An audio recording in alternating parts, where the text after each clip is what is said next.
Alam niyo, may testimony po ako sa inyo. Lasing siya eh, but hindi ko sabi dapat gano'n, gayahin natin. Mayroong isang church, isang lugar ng Italy. Mayroong maliit na church. Tapos, lahat magagaling talaga. Nag-aaway-aaway kasi nga, magagaling. Tinan nyo, kung saan maraming magagaling, namin nag-aaway-aaway. Tama. Lahat sila magagaling, wala, hindi na umpisa ng gawain. Bakit? Nag-aaway-aaway ka! Ako dyan, mas magaling ako dyan, ako dyan, mas magaling ako dyan. Alam niyo, mag-umpisa na ang service, hindi pa nandyan ang mga tao, nagtataka na yung mga tao. Pero alam niyo ba kung ginamit ng Diyos? Mayroong isang lasing, gano'n po. Gano'n pa.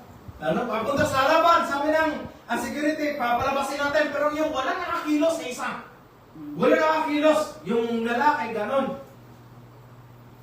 Gano'n, parang totoo. Parang trabaho dati.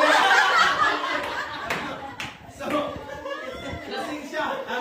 Lapit siya sa ganito, pulpito. Paglapit niya, kinuha niya yung mic. Alam mo, hawak niya yung mic, nakatayo siya. Alam ka nung lasing eh, nakatayo siya. Hawak niya sa pulpito. Walang nakakilos na isa, kahit security, walang nakakilos. Hindi nakatayo, kahit yung pastor, hindi nakatayo. Hawak niya yung mic, papigit-pigit siya. Kasi lasing eh. Alam mo yung kinanta niya? Jesus, you're the sweetest name of all. Ang ganda ng boses. Alam mo yung kinakanta niya yung kantang ito? Alam mo yung mga tao nag-iyak mo? Wow. Kaya alam mo yung time na yan, sinabi ng pastor, totoo nga, hindi kailangan natin ng sobrang galing para tayo pagpalain ng Diyos. Amen. Kailangan mo lang magpakumaba sa harapan ng Panginoon. Amen. Amen po ba? Amen. Hindi mo kailangan magmalaki sa harapan ng Diyos. Bakit? Lahat ng meron mo galing sa Kanya. Amen. Anak mo, asawa mo, kapatid mo, yaman mo, talino mo, galing sa Diyos yan. Amen. Kapag kinuha tayo ng Panginoon, hindi mo kayong tanggihan ng Diyos.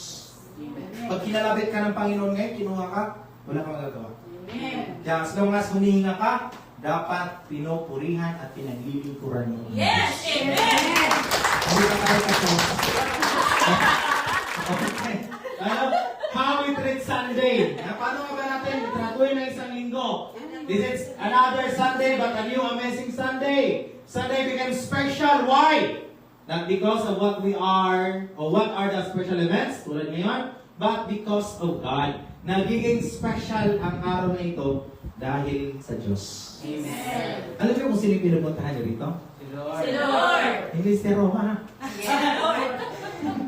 Yun ang Diyos. Call. Tingnan niyo po. Tiyakin mo na tinawag ka ng Diyos! Tinawag ba tayo lahat? Baka kasi kinawayan, ibang kinawayan, ikaw lang ang lumapit.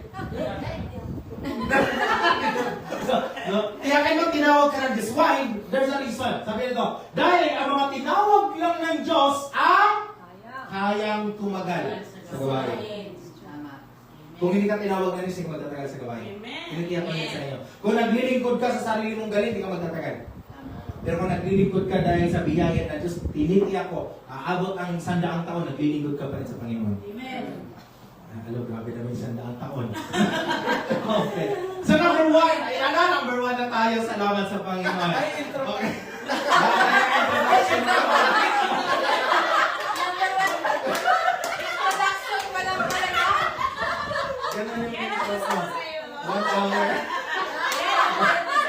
number 1 pa lang pala. Kaya niyo, uwi na tayo. Ha? Number 1. Ano yung number 1? Pakibasa.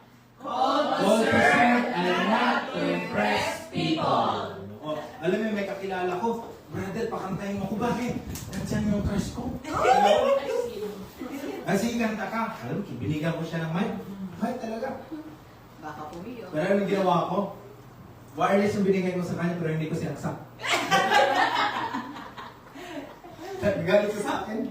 Sabi siya sa akin, brother, wala, hindi ko narinig ang boses ko. Sabi ko, hindi ka rin narinig ng Diyos. Kaya bakit may problema ba? Sabi ko, hindi ka napalito para sa tao. Napalito ka para sa Diyos. Amen. Kaya lagi ko pinapapikit kayo. Kasantin yung kamay, pikit natin yung mga mata. Bakit ka mo? Parang hindi mo makita yung katabi mo, ma-stress ka. Hindi ka makita. No? Hindi mo kabisado. Hindi na ako kabisado. Parang isang worship leader sa isang lugar sabi, Sabi na, pikit ko natin mga mata. Ano? Nakapikit na. Tapos yung kanta, open the eyes of my heart. Dila ka naman siya.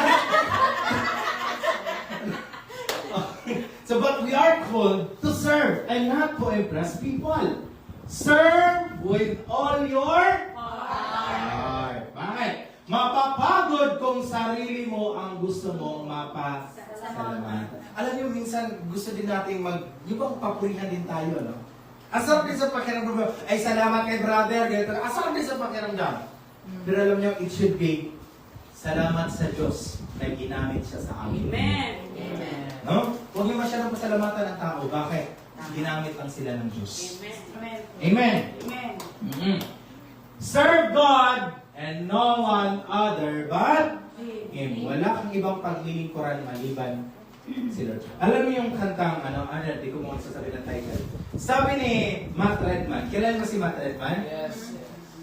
Yung kumanta ng Bless the Lord, oh my soul, oh my soul, worship His holy name. Ang ganda yun. Pero niya yung kanta ng Thousand Reasons.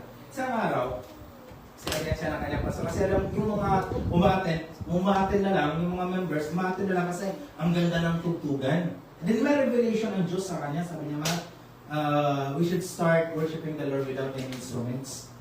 Sabi ni Matt Redman, paano yun? Paano kami mag-serve? Kasi dyan nabubuhay ang gawain, may instruments. So next Sunday, gawain sila. Start ng service, sobrang laki ng gawain. Ngunit walang instrument. Walang instrumento. Pinagbawalan silang gamitin ng instrumento. On the spot, nalikha ang kanta. When the music fades, all will strip away, and simply comes. Na ang paglilingkod, ang pagkanta pala sa Panginoon, lagi kong tinuturo ito sa mga tinuturuan ko. Ang unang instrumentong gagamitin mo para paglingkuran ng Diyos ang puso mo. Kahit maganda ang kamay mo pagtipa, kung ang puso mo ay hindi umaakmak sa gusto ng Diyos, wala mangyayari sa talent ko. Amen. Amen. Tingnan nyo. Serve God. Serving by faith. Kung pananampalataya mo, ang basihan ng paglilingkod mo, ano mangyayari? Kakayanin mong Tiis. Sabi mo sa tabi mo, pagtiisan mo ako. Pagtiisan mo ako. May Karen, pagtiisan mo ako. Pero, kung sarili mong galing at talino, mauubusan ka at tapusin. Di ba? Minsan, there are times of our lives, malalaman mo pala kapag sarili mo na yung gumagani. Bakit? Nauubusan ka na ng solusyon.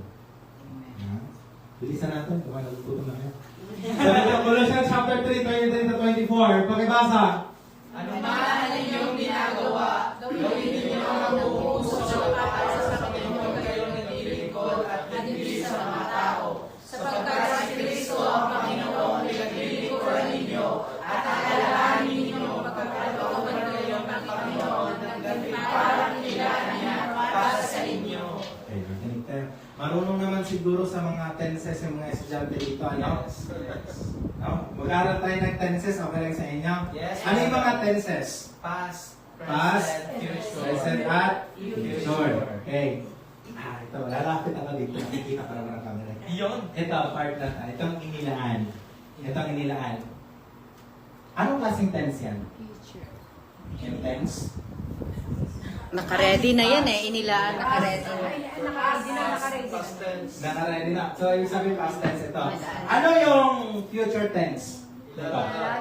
Nilalaan. Ano yung present tense? Nilaan.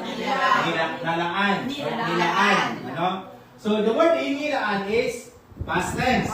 Ready na. Ready na. So, bakit ka inutusan ng Diyos?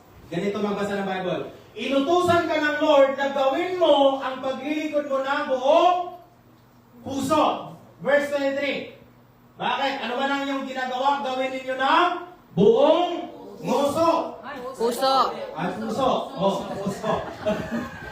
Buong puso na para sa Panginoon kayo naglilingkod at hindi sa mga tao. Inutusan tayo ng Panginoon na gawin yan kasi meron na pala siyang inilaan. Bago pa dumating ang problema mo, alam na ng Diyos kung ano magiging solusyon. Hello? Ang Diyos hindi kayang diktahan. Bakit? Alam niya ang mangyayari, at alam niya ang nangyari. walang aksidente sa harapan ng Panginoon. Amen po ba? Amen. Lahat ng pangyayari sa buhay mo, may dahilan ang ating Diyos. Amen. Kaya, gawin nyo ng buong puso. Di ba mahal na mahal mo? Alam mo, malalaman mo kapag gusto mo yung may pagmamahal ng pagluluto. Eh, bakit ako may pasipul-sipul yan habang nagluluto? May pakanta-kanta pa yun. Malalaman mo pag gusto niya yung ginagawa niya, for example, naglalaba, eh kumakanta yun, naglalaba. Ano? Bakit gusto niya eh? Pero malalaman mo pag kontra gusto yung ginawa niya, Nakasimama. nagdadabog yan. Kasi ma. Ha? Leave me alone.